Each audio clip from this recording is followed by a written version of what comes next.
10절 제가 읽겠습니다. 16절까지 교독하겠습니다.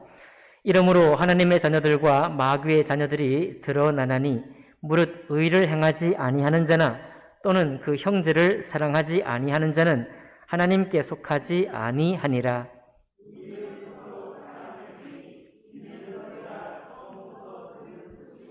가인같이 하지 말라. 그는 악한 자에게 속하여 그 아우를 죽였으니 어떤 이유로 죽였느냐? 자기의 행위는 악하고 그의 아우의 행위는 의로움이라.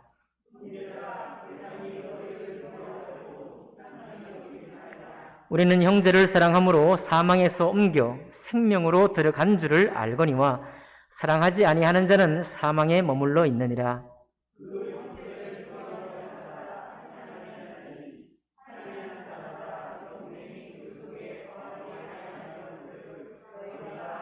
함께 읽습니다.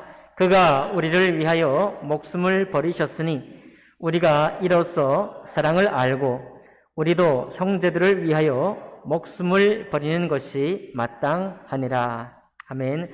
말씀과 예배를 위해 기도하겠습니다. 살아계신 하나님 아버지, 이곳에 주님 임재하시고 또 저희들이 드리는 예배와 우리의 마음을 다한 예배를 통해서 주님 영광 받아주시기를 원합니다. 아버지 하나님, 영상으로 예배하는 당신의 사람들 위해 하나님 동일한 복을 내려주셔서 우리가 어디에 있든지 살아계신 주님, 그 주님을 모신 그 마음으로 이 세상을 살아갈 수 있도록 축복하여 주시옵소서. 모든 말씀을 주님께 의탁하며 귀하신 우리 주 예수님 이름으로 기도하옵나이다. 아멘. 네, 오늘 우리 10절부터 24절까지 있는 말씀을 본문으로 해서 진리에 선 사람의 진실한 사랑이라는 제목으로 하나님 말씀 나누겠습니다. 오늘도 우리 몇 분 부친들과 함께 점심 교제를 나누었습니다. 나누고 돌아와서 이제 8일 후면 이제 또 93 되시고 90 되신다 이렇게 말씀을 드렸더니 거짓말 같다 그러는 거예요. 뭐가 거짓말 같으냐? 살아온 90생애가 거짓말같이 지나갔다라고 얘기를 하더라고요. 근데 뭐 여러분 다 이해가 되지 않습니까? 이제 그 말씀이 무슨 말씀인지. 거짓말 같은 생애가 그렇게 지나갔어요. 저희도 여러분과 저도 아마 문득문득 가끔 생각해 볼 때 지금까지 살아온 세월도 돌이켜보니까 뭘 정리하려고 치면 엄청나게 많이 꼼꼼하게 정리할 게 많지만 휙 없잖아요. 뭐 그냥 머릿속에 아무것도 안 남아있잖아요. 별로. 이 마른 마음 상태가 90이 돼도 똑같다는 것이고 90평생을 살아서 축적된 삶의 경험이 있지만 어느 순간 보면 그냥 휙 지나갔다 이런 고백을 누구나가 하게 될 것입니다. 그렇게 거짓말 같은 인생이 우리가 지나가는데 이것을 우리가 안다고 해서 우리가 오늘 미워할 일이 안 미워하게 될 수 있느냐? 그런 건 또 아닌 것 같아요. 오늘 내가 처리해야 될 건 일이 급한데 어차피 거짓말 같은 인생인데 라고 하고 처리를 안 할 수 있습니까? 그럴 수 없죠. 또 의욕을 쏟아 부어야 될 때 그때 어차피 거짓말 같은 인생이야. 아니, 그럴 수 없습니다. 우리는 집중해야 되고 또 다투어야 되고 또 열심히 또 해야 됩니다. 미워도 하고 그렇게 되는 것이죠. 그런데 그러면 도대체 살아가면서 남아있는 것이 별로 없고 실제로는 많이 남겼을지라도 우리 의식 속에는 그렇게 될 텐데 어떻게 사는 것이 중요할까요? 많은 사람들은 정말 욕심껏 살다가 가치 있게 사는 게 뭘까라고 해서 가치 있는 삶을 살려고 애를 씁니다. 의미 있는 삶을 살려고 애를 써요. 그런데 의미 있는 삶, 가치 있는 삶이라는 것도 너무 포괄적이고 추상적이어서 그게 꼭 꼬집어서 무엇이냐? 어차피 그것도 거짓말 같은 인생 속에 휩쓸려 갈 것은 마찬가지입니다.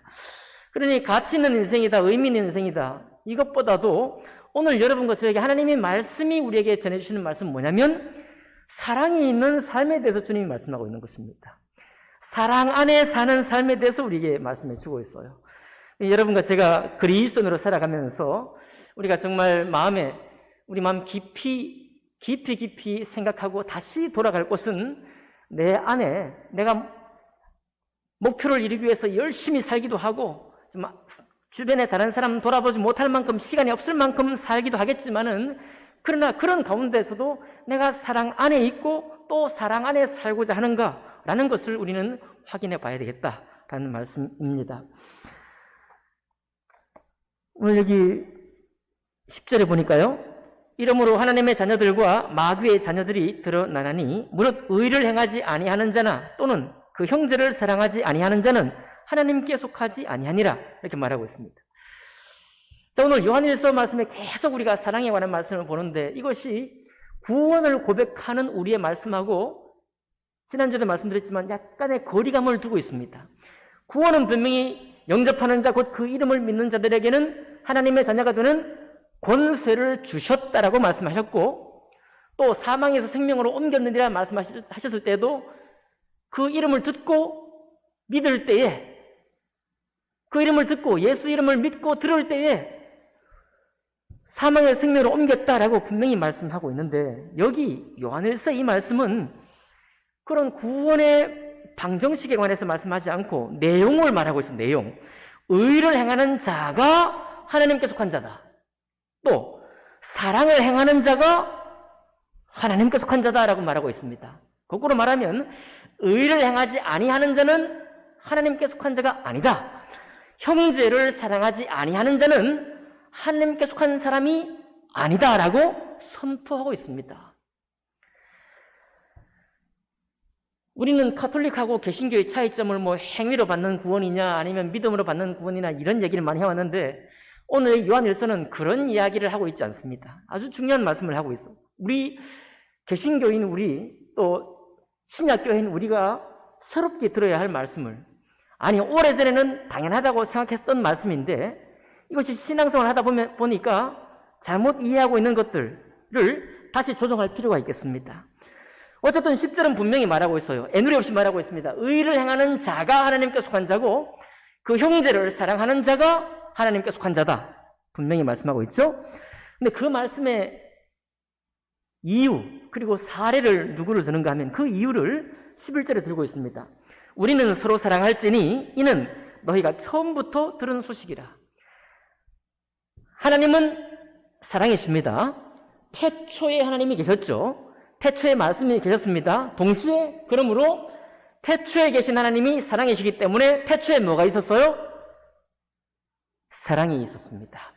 태초에 사랑이 있고 사랑으로 온 땅이 지어졌고 사랑을 위해서 이 세상이 흘러가고 있고 사랑 안에 살라고 이 모든 만물을 주님이 창조했다 그런 말입니다. 그러니까 처음부터 우리가 들어야 될 소식 처음부터 들어야 될 소식이 뭐냐면 서로 사랑하라는 그런 소식, 그런 말씀입니다. 그 말씀에 가장 아주 뼈아픈 사례를 들기를 가인과 아벨을 들고 있습니다. 12절 볼까요? 가인같이 하지 말라. 그는 악한 자에게 속하여 그 아우를 죽였으니 어떤 이유로 죽였느냐? 자기의 행위는 악하고 그의 아우의 행위는 의로움이라 이렇게 말하고 있습니다. 정말 뼈아픈 사례죠. 아담과 하와가 에덴 동산에서 주님과 함께 거닐 때 그때가 아니라 이제 범죄하고서 에덴 동산에서 추방되어서 에덴 동편으로 쫓겨났을 때 그때의 첫 아들 가인과 아벨 형제지간에 관한 이야기입니다. 창세만큼이나 오래된 이야기죠. 사람들의 관계 속에서 여러 가지 문제가 생겨나는데 그 첫 문제가 바로 가인과 아벨에게 생겼는데 제가 종종 말씀드렸지만 이 첫 문제가 너무 심한 문제고 너무나 괴로운 그런 결론으로 흘러갔다는 것입니다. 어떻게 해요? 가인이 누구를 죽여요? 동생 아벨을 죽였습니다. 이거를 우리 교회에서 해석하려고 애를 많이 썼어요. 도대체 왜 가인이 똑같이 하나님을 예배하고 제사를 드렸고 아벨도 똑같이 하나님을 예배하고 제사를 드렸는데 왜 가인의 예배는 안 받으시고 아벨의 예배는 받으셨느냐? 어떤 유력하지만 별로 근거 없는 학설은 뭐냐면 가인은 곡식 제물을 드렸다. 그 아벨은 짐승의 피를 해서 짐승으로 제사를 드렸으니까 속죄의 피, 그죠? 또 피 흘림의 피의 제사를 드렸으니까 이게 주님께 받아들여질만 했다. 이렇게 한간에 그런 이야기도 있었습니다만은 그거는 신학을 성경에 거꾸로 적용한 것이고 오늘 이 말씀에는 그 이유를 뭐라고 들고 있는가 하면 가인은 예배를 드렸고 제사를 드렸지만 악한 행위였고 아벨은 똑같이 제사를 드렸지만 어떤 행위요? 의로운 행위로 예배를 드렸다는 겁니다. 이 쉽게 풀이하면 어떻습니까? 여러분, 어떤 사람이 의롭다라고 말하면 그게 무슨 뜻이에요?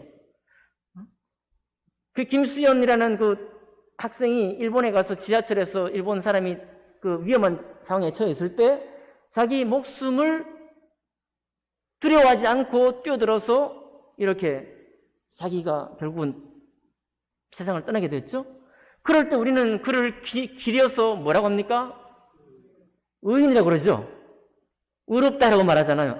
그러니까 옳을 의자 써서 의롭다고 하니까 보통 옳다 이렇게 풀이하는데 그게 아니라 의롭다는 것은 나 말고 다른 사람을 위하여 사는 것을 말합니다. 쉽게 말하면 그래요. 그죠? 나도 사랑하지만 다른 사람을 위해서 뭔가를 하는 것을 의롭다라고 말합니다. 나를 위해서 제사를 드리는 건요, 반면에 악하다고 말하는 거예요. 간단한 내용입니다. 요한일서를 통해서 가인의 제사와 아벨의 제사를 풀이해보면 그래요. 아벨은 누구를 위해서 중보했는지 모릅니다. 누구를 위해서 중보하고 누구를 위해서 예배를 드렸는지 모르겠지만 어쨌든 글쎄 가인을 위해서도 예배를 드렸을 것 같아요. 제 생각에는. 형이 자기를 못살게 굴지만 형을 위해서도 살아계신 하나님 앞에 형을 위해 중보하면서 예배를 드렸을 것 같습니다. 가인은 어때요? 가인은 자기 자신을 위해서 예배를 드렸을 것 같습니다. 이것이 바로 의롭다와 악하다와의 차이고 의로운 제사와 악한 제사의 차이다라고 요한일서는 우리에게 말씀해 주고 있습니다. 그런데 아벨의 의로움은 뭡니까? 아벨의 결국 결과가 뭐예요? 형에게 죽임을 당했잖아요. 요즘처럼 우리 죽으면 끝인데 의로운 게 중요하냐 이거예요. 우리의 삶이 얼마나 소중한데, 나의 목숨뿐만 아니라 나의 생애가 얼마나 소중한데 이것 때문에 모든 사람에게 전쟁도 있고 다툼이 있고 그 이유가 바로 거기 있는데 이게 이것보다 더 소중한 게 있냐 말이죠. 우리가 다 그렇게 생각할 텐데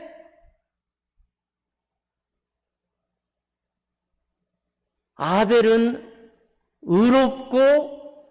의로웠으나 죽임을 당했습니다. 자, 그럴 때 우리가 어떤 가치, 어떻게 삶을 선택해야 맞겠습니까?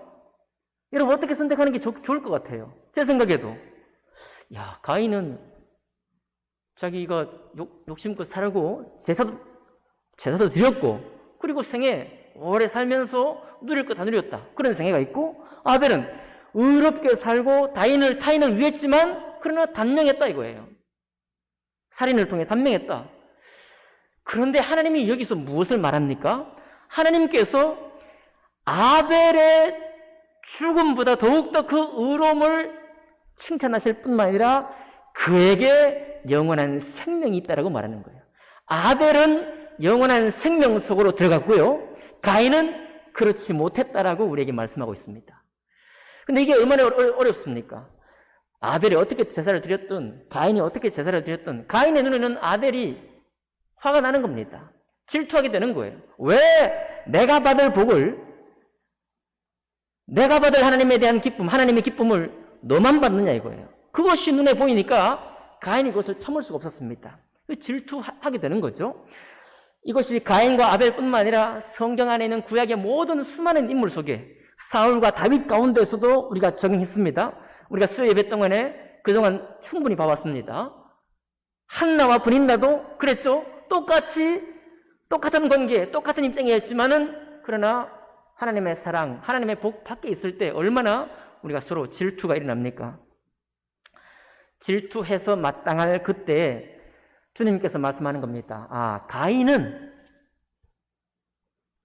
하나님께 속한 자가 못 되었다. 결국은 그 행위로 밝혀졌다 이거예요. 행위로. 왜냐하면 그가 의를 행하지 않았고 그가 그 형제를 사랑하지 못했기 때문이다.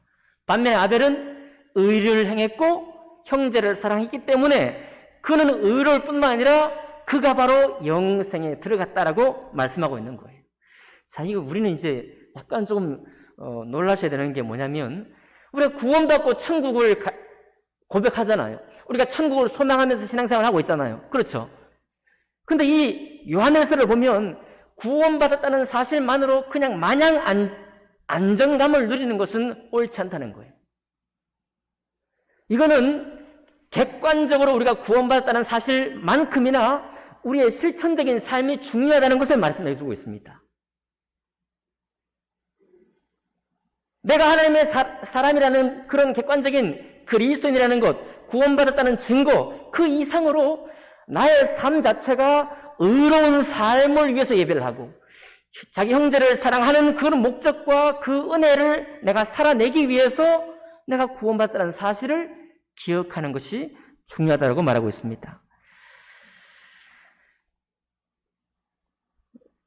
여러분, 그러니까 우리의 2021년을 마감하면서 2022년을 맞이하는 우리의 신앙의 방향은 조금 새로워질 수 있기를 원합니다. 제가 걸어온 신앙생활의 여정을 보니까요, 또 제가 담임 목회를 하면서 송포 성도 침례교를 이렇게 같이 하고 있지 않습니까? 그런데 우리가 마음으로 정말 이웃을 많이 사랑했는데 아쉬운 거는 연말에 우리의 행사를 정리해 봤을 때 이웃을 실제로 사랑해서 뭘 했느냐라고 정리해 보려니까 여기 없어요. 이웃을 사랑하기 위해서 내가 뭘 했느냐? 내가 무슨 구체적인 실천을 했느냐? 송포 성도 침례교가 무슨 구체적인 실천을 했느냐라고 물어보니까 적을 게 별로 없는 거예요. 이건 오늘 묵상할 뿐만 아니라 요즘 우리가 계속 사랑의 원에서 40일 사랑 전도운동 뿐만 아니라 주님 주시는 말씀이 계속해서 우리에게 사랑을 요청하시고 의로운 생애를 요청하신다는 사실을 통해서 우리의 신앙이 새로워진다는 사실을 우리에게 말씀해 주고 있습니다. 못 박아서 14절 봅니다. 14절 봅니다. 14절 같이 한번 읽어보겠어요. 시작. 우리는 형제를 사랑함으로 사망에서 옮겨 생명으로 들어간 줄을 알거니와. 전혀 다른 내용이죠. 요한복음 5장 24, 25절하고는 다른 내용입니다. 거기는 주님 말씀을 듣고 믿는 사람이 영생을 얻었고 사망에 이르지 않고 심판에 이르지 아니하나니 사망에서 생명으로 뭐 했느니라? 옮겼느니라 선언하고 있죠. 그런데 요한일서 3장 14절은 우리는 형제를 사랑함으로 사망에서 옮겨 생명으로 들어간 줄을 알거니와. 그러니까 우리의 객관적인 처지, 내가 하나님의 사람이 되었다는 사실만큼이나 중요한 게 뭐냐면 형제를 사랑하는 것 자체가 우리가 영생을 얻었다라고 하는 증거가 된다는 겁니다. 네? 내가 형제를 사랑하는 사람으로 산다는 것 자체가, 그런 삶의 모습 자체가 우리가 하나님의 자녀 되었다는 것을 증거한다는 거예요. 잘 들으십시오. 사랑해야만 구원받는다는 말씀이 아닙니다. 절대로. 그러나 사랑하는 것이 내가 영생을 얻었다는 것의 표시다. 표시. 그러니 내가 구원을 얻었다고 하면서 사랑을 하지 않게 되었을 때 우리는 내가 구원받았고 영생을 얻었다, 천국을 소망하는 사람이라는 증거가 나에게서 없어진다는 얘기예요. 오늘 제가 읽은 주석은요, 이것을 막 또 비틀어 놨습니다. 왜? 구원의 말씀하고 이게 어긋나는 것 같으니까. 그렇다면 우리가 행위를 통해서 구원받는단 말이냐? No! 아닙니다. 여기 절대로 그렇게 말한 적이 없어요. 다만 무엇을 말하는가 하면 요한복음 5장 24절 25절의 말씀이 하나님 말씀인과 동시에 똑같이 동등되게 요한일서 3장 14절의 이 말씀도 똑같이 하나님의 말씀입니다. 제가 왜 이 말씀을 드리는가 하면요, 사랑은 하다가 될 수 있는 만큼만 하는 사랑이 여서는 안 된다는 것을 말하고 있어요. 여러분, 아벨은요, 비록 죽임을 당했지만 형을 위해서 중보했습니다. 마치 스데반 집사님이 돌에 맞아서 죽어갈 때 자기에게 돌을 던지는 사람을 위해서 중보했던 것처럼 예수님께서 십자가 위에서 저들의 죄를 용서해달라고 중보했던 것처럼 아벨은 형에게 맞아 죽을 때도 그전부터도 형을 위해서 제사를 드릴 때 형의 이름을 말했을 것이고 긍휼을 베풀어달라고 말했을 것입니다. 그런데 그렇게 하는 자가 사망에서 옮겨 생명으로 들어간 사람이라고 말하는 거예요. 너무 중요하다. 너무 중요하다. 이거를 구원받은 사람들끼리 정말 교회를 이루어서 서로 사랑을 애써 보다가 힘써 보다가 정말 상처를 때로 입기도 하고 갈등하기도 하고 때로 미워하기도 하다가 여기까지는 이것 이상은 우리가 할 수 없겠구나. 야, 사람으로서 이것 이상은 사랑할 수 없겠구나 라고 해서 멈춘다고 했을 때 그 사랑은 의롭다 인정받을 수가 없다는 겁니다.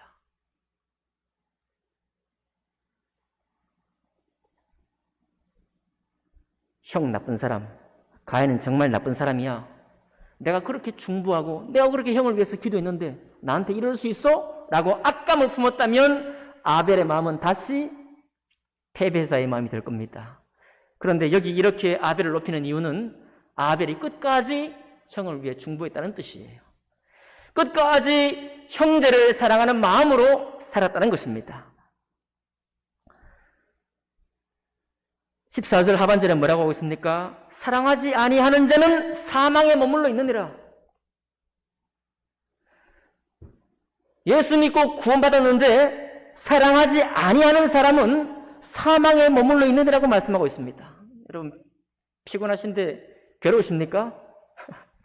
괴로우시면 안 돼요. 이게 너무 중요하기 때문에 그렇습니다, 여러분. 우리가 그동안 그렇게 정말 소중히 여기지 못했던 것을 우리 마음속에 정말 새롭게 소중히 여겨야 될 말씀이기 때문에 중요한 것입니다. 자, 이제 이렇게까지 말씀을 선언하고 난 다음에라야 그 다음 말씀이 이해가 돼요. 16절 봅니다. 그가 우리를 위하여 목숨을 버리셨으니 우리가 이로써 사랑을 알고 우리도 형제들을 위하여 목숨을 버리는 것이 마땅하니라. 성도된 우리에게 목숨을 버리면서까지 형제를 사랑하기를 강력하게 요청하고 있습니다. 농담 아닙니다. 농담 아니고 이렇게 말하는 거예요. 예수님이 우리를 위해 이 땅에 오셨는데 배반당하시고 정말 대접 못 받으셨잖아요. 그죠? 그 대접 못 받으실 때 우리 주님은 그거 다 끌어안고 끝까지 사랑을 이루셨습니다. 최근에 우리 교회 앞에 노인정에 문제가 생겼습니다. 그 노인정을 섬기던 분이 억울한 일을 당했어요. 사람들로부터 지탄을 받았습니다. 그래서 그 일을 멈춰버렸어요. 노인정이 이제 내년 1년 동안 지원을 받지 못합니다. 제가 이제 아무튼 잘 모르지만 미력 하나마 우리 부친들 모친들의 일이기 때문에 함께 이 일을 하기를 원하는데요. 대응하기를 원하는데 여러분 하나님은요 복음서 이렇게 말씀하셨습니다. 너희는 바리새인과 서기관들보다 더 의로워야 된다고 말씀했어요. 맞죠? 기억나죠? 우리의 의는 바리새인들과 서기관들의 의보다 더 나아야 한다고 말씀했습니다. 기억나죠? 그 말은 바리새인들과 서기관들에게 의가 있다는 거예요, 없다는 거예요? 있다는 거예요. 여러분의 친구를 보면 알잖아요. 예수 안 믿어도 정말 예수 믿는 사람보다 훨씬 더 존경받을 만한 삶을 사는 사람들, 훨씬 더 헌신적인 사람들 우리 주변에 있어요, 없어요? 있잖아요. 그런데 문제는 뭐냐면 그가 의롭게 살려고 하다가 그렇게 억울한 일을 만나게 될 때, 정말 속상한 일을 만나게 될 때 더 계속 나아갈 수 있는 힘을 발휘할 수 있겠느냐? 거기에 문제가 생기는 거예요. 우리가 결국 스데반 집사님이나 여기 있는 아벨이나 예수 그리스도의 본을 쫓아서 정말 우리는 자격 없는 사람이고 정말 미련한 사람이고 사랑이 정말로 더디 성장하는 사람이지만 그러나 내가 하나님의 사랑 안에 있다는 사실을 기억하고 의롭기를 원하고 형제의 사랑을 내 삶의 평생의 화두로 삼는 사람은 다시 돌아가고자 할 겁니다. 억울한 일을 당해도 주님을 생각하면서 말입니다. 억울한 일을 당해도 스데반 집사님을 생각하면서 억울한 일을 당해도 누구를 생각해요? 아벨을 생각하면서 하나님께서 이 길을 영생의 길로 나를 인도하셨다. 영생이란 바로 이런 길이다. 의로운 삶을 사는 길이고 사랑을 하는 길이라고 주님께서 분명히 우리에게 말씀하셨기 때문에 그 말씀을 쫓아서 우리는 다시 새 힘을 얻을 수가 있게 될 것입니다. 그것을 끝까지 한 사람들이 신약의 히브리서 믿음장에 쭉 기른 사람들이에요. 그러니 그것을 아는 사람은 16절의 이 말씀이 공갈이 아니고 협박이 아닙니다. 그가 우리를 위하여 목숨을 버리셨으니 우리가 이로써 사랑을 알고 우리도 형제들을 위하여 목숨을 버리는 것이 마땅하니라. 우리가 교회 안에서 이제 어려움을 겪다 보면 이 말씀은 너무 높고 멀어가지고 내 말씀이 아닌 것 같아요. 그죠?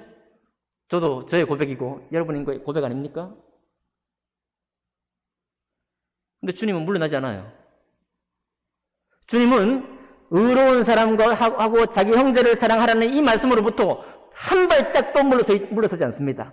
여러분과 제가 무엇이라고 대답하든 우리의 마음에 무엇이라고 고백하든지 간에 주님의 말씀은 분명한 거예요. 그래서 우리의 주님, 우리가 따라야 할 분, 우리가 그분 안에 살아야 할 그 주님이 누구냐? 여러분 고백합시다. 예수 그리스도 그분이 여러분과 저의 주가 맞습니까? 예수 그리스도 그분이 여러분과 저의 왕이 맞습니까? 예수 그리스도 그분이 여러분과 저의 선생님이 맞아요? 예수 그리스도 그분이 하나님 아버지께로 우리를 인도하시는 분이 맞습니까? 그러므로 주님의 길을 따라 걷는 사람이, 주님의 길을 따라 가는 사람이야말로 영생을 얻은 자의 삶이고 구원받은 자의 삶이고 그것이 바로 교회에 속한 사람들이 걸어가야 할 길이라고 주님이 말씀하는 거예요. 이걸로 그치지 않습니다. 두 번째, 사랑하는 사람, 의롭게 행하는 사람이 행해야 될 것이 뭐냐면 돈입니다. 돈으로 형제를 사랑하는 것을 말씀하고 있습니다. 17절 볼까요? 누가 이 세상의 재물을 가지고 형제의 궁핍함을 보고도 도와줄 마음을 닫으면 하나님의 사랑이 어찌 그 속에 거하겠느냐? 재물을 가지고, 돈을 가지고 형제의 궁핍함을 보고 돈으로 그를 섬기거나 돕지 않는다고 한다면 어찌 하나님의 사랑이 그 안에 거하겠느냐라고 주님 말씀하고 있습니다. 교회적으로 성경을 볼까요? 여러분 장학헌금 드리시죠? 그것도 형제를 향한 사랑입니다. 여러분 구제연금 드리시나요? 그것도 형제를 향한 사랑입니다. NGO 단체를 위해서 좋은데 세상을 위해 쓰라고 헌금합니까? 그것도 우리의 사랑이에요. 선교를 위해서 우리가 헌금합니까? 그것도 사랑입니다. 맞습니다. 그런데 또 목돈으로 섬겨야 될 때도 있습니다. 목돈. 우리의 매달 정해놓은 헌금액, 생활의 필요를 떼어내고 나의 장래 계획을 위한 필요를 떼어낸 다음에 그리고도 주님께서 주신 것을 가지고 형제를 사랑하고 의로운 삶을 살기 위해서 돈으로 사랑해야 될 때가 있는 것입니다. 맞나요?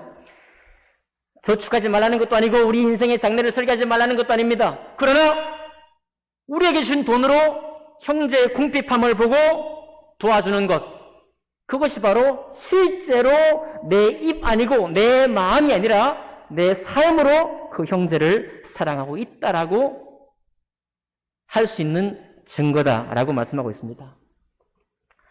여러분 종종 돈으로 섬기고 있습니다. 또 교회도 모르는 곳에 여러분들의 또 주님 주신 축복 안에서 섬기는 것도 알고 있습니다. 그러나 특별히요, 성령님께서 어떠한 필요, 강력한 필요에 대해서 나를 찾을 때 그때 응답할 수 있기를 바랍니다.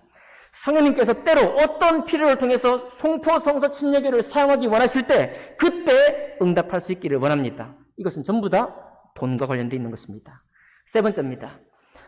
18절입니다. 자녀들아, 우리가 말과 혀로만 사랑하지 말고 행함과 진실함으로 하자라고 했습니다. 요약하면 말과 혀로만 사랑하지 말고 행함과 진실함으로 사랑하라는 것인데요. 목숨과 돈보다 우리를 아프게 하고 힘들게 하는 것은 훨씬 더 세부적인 일이 많죠. 몇 가지만 예를 들어 보겠습니다. 우리 성도 간에 사랑을 할 때 주의 깊게 사랑을 해야 됩니다. 사랑하기 위해서는 간섭해야 돼요. 나쁜 말로 간섭이고 좋은 말로는 관련되어 있어야 돼요. 그 사람의 문제와 그 사람의 어려움에 대해서 관련되어 있어야 됩니다. 그래가지고 내가 사랑을 하기 위해서 그 사람의 문제에 뛰어들었습니다. 관련되었어요. 신뢰하기 때문에 내 문제를 말합니다. 그런데 몇 주 지나서 소문이 돼버려요. 몇 주 지나가지고 교회 안에 다 퍼져버립니다. 그때 그 사람은 사랑의 마음 문을 닫아버립니다. 배신감을 느낍니다. 배신감을 느껴요. 나는 믿고 한 얘기가 순식간에 퍼진다고 한다면 그거는 사랑이 아닙니다. 이거는 세상에서 많이 겪는 일이에요. 여러분도 피해자가 되어본 적이 있을 것이고 여러분이 때로 가해자도 되어본 적이 있을 겁니다. 저도 그랬습니다. 또 어떻습니까? 그렇게 자기의 연약한 거, 자기 약점을 믿노라 하고 친구에게 얘기했어요. 근데 1년 뒤에 그 친구랑 다퉜는데 그 친구가 딱 뭘 걸고 넘어지느냐면 내가 내 입으로 말한 약점을 걸고 넘어지는 거예요. 네? 내가 내 입으로 말한 친한 친구다, 믿노라 하는 친구에게 내 약점을 말했는데 그 약점을 걸고 나를 공격한다 이 말입니다. 그럴 때도 사람들은 사랑이 식어져 버려요. 사랑이 저만치 가네. 노래도 있잖아요. 그때 사랑이 저만치 가버리는 겁니다. 그러니 매일 우리가 교회에서 만나면서 서로를 사랑한다는 건 주의 깊게 사랑할 필요가 있는 겁니다. 주의 깊게 사랑할 필요가 있는 거예요. 특별히 하나 더 말씀드리겠습니다. 여러분, 두 사람은 서로 어떤 사람을 험담할 수 있습니다. 예, 오케이입니다. 없는 데서는 나라님도 욕한다는데 왜 욕 못하겠어요? 왜 험담 못하겠습니까? 그러나 그렇게 하실 때 단 두 사람이 하시고 끝내시기 바랍니다. 그거를 제3자에게 가서 또 내 의견이 옳다는 것을 인정받으려고 하지 마세요. 그렇게 되면 험담의 대상인 그 사람을 내가 죽이는 겁니다. 그 사람 내가 아주 정말 미워하는 걸 정당화시키는 거예요. 가인은요, 아벨을 죽여놓고 당당했습니다. 가인은 아벨을 죽여놓고 당당했어요. 왜 하나님, 내가 개를 지키는 자입니까? 하고 얼마나 당당했어요. 죄를 범하는 사람은 다 당당해집니다. 왜 당당하겠어요? 하나님이 그를 지지하지 않는데 왜 당당합니까? 다른 사람이 나를 지지하고 있기 때문에. 내가 다른 사람이 나의 의견을 내 편이 되었다고 생각하기 때문에 당당해지는 겁니다. 여러분, 주 안에 있는 사람은 자기 편 만들려고 하지 마세요. 사랑의 편이 되어야 됩니다. 우리는 사랑의 편에 써야 돼요. 사랑의 편. 비록 내 의견이 인정받는 게 기분이 좋긴 하지만 그러나 그것 가지고 제3자에게도 인정받아서 패를 이루려고 하고 편을 먹으려고 하게 되면 교회는 안 되는 겁니다. 교회는 안 되는 거예요. 그러니 말과 혀로만 사랑하지 말고 뻔질한 기도로만 우리가 사랑하지 말고 실제로 사랑을 하려면 주의 깊은 사랑이 필요하고 정말로 상대방을 존중여기는 마음이 필요합니다. 그런데 그것보다 더 중요한 건 내가 존중히 여기기도 했고 그를 위해 질 깊게 사랑하기도 했는데 상대방이 나를 공격하는 겁니다. 마치 누구처럼? 가인이 아벨을 공격했던 것처럼, 예수님을 수많은 사람들이 공격했던 것처럼 그런 공격을 받을 때 내가 어떻게 될 것이냐는 겁니다. 저의 진실한 고백을 드리면 버티기 힘들어요. 제 지금 영적 상태로 제가 의롭게 행했고 그를 정말로 잘 대해줬는데 그가 나를 공격한다면 제가 버티기 힘듭니다. 이게 저의 지금 솔직한 고백이에요. 그러나 우리 모두 이것을 알아야 되겠습니다.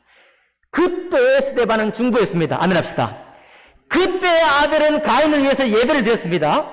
그때 예수님은 우리 모든 사람을 위해서 중보하며 하나님 앞에 온 세상을 용서해 주시기를 간구했습니다.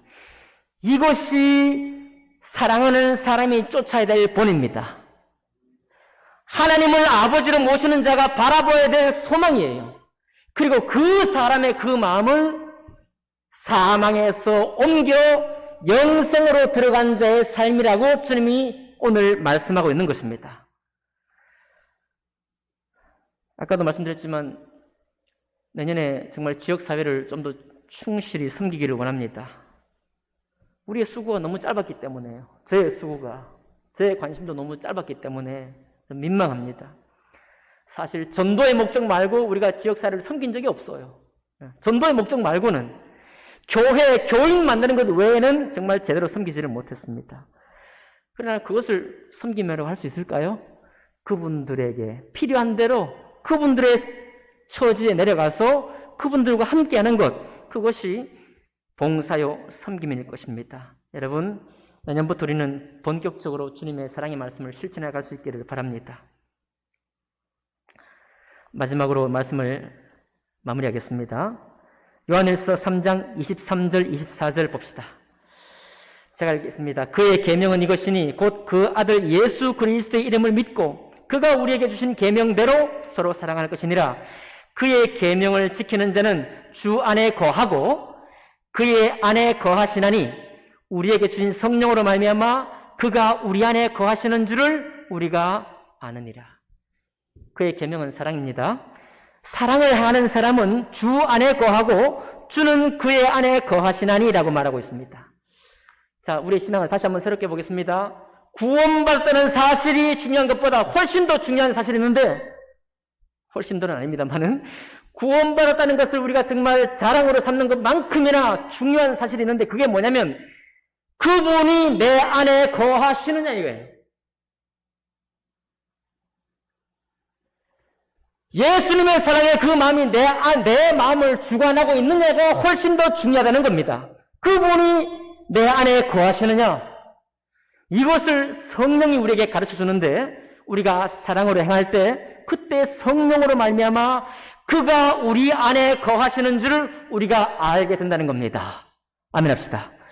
사랑 안에 우리가 행할 때요, 공격을 당하면서도 그를 위해 중보하는 사람이 되어갈 때, 그런 신실한 사랑의 사람이 되어갈 때 성령께서 우리에게 말씀해 주시기를, 내가 네 마음속에 거하고 있다. 지금 내 마음속에 예수께서 계시다는 사실을 내가 안다는 겁니다. 너무 다르죠? 구원의 확신, 내가 언제 예수 믿었습니다. 이것 이상으로 중요한 것입니다. 내가 천국 갈 수 있습니까? 그 이상으로 중요한 거예요. 그것만큼이나 중요한 겁니다. 그분이 내 안에 지금 거하시느냐? 우리 신앙의 방향을 요한일서 이 말씀을 쫓아서 한번 고민해 보시고, 한번 대결해 보시고, 그리고 만약에 이 말씀이 진리의 말씀이 맞다고 생각하신다면 복종합시다. 무릎 꿇고 영접합시다. 바로 그 사람은 마음속에 주님이 거한다는 사실을 소망하게 될 것입니다. 기도하겠습니다.